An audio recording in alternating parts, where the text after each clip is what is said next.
I think most people that argue sort of moral claims one way or the other do believe that there's like a better law. Like you would probably say some policies would be better to implement than others.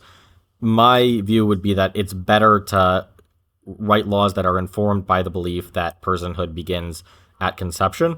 So for that question, I guess for like, think of it like even philosophically, like you were just saying, you have your philosophical definition Yeah. of like moral agency and when Hmm. personhood begins, right? But Yeah. somebody else would have a different interpretation of that, right? Hmm. So if you have competing definitions of personhood, how do you establish a criteria to uphold that, right? Like you could, your Yeah. definition is at conception. Let's say somebody Hmm. else has a defined and thought out, like Yeah. probably past what I could argue philosophically, right? On a level of like, okay, Yeah. personhood begins at X, Y, or Z.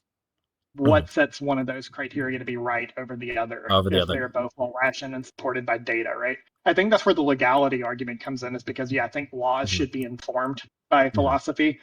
And I think a lot of the times it is, right? But Yeah. with there being no way to do that, enforcing one view Hmm. when there are, you would admit there's multiple competing views on personhood, There's I would different imagine. views. I agree. Yeah.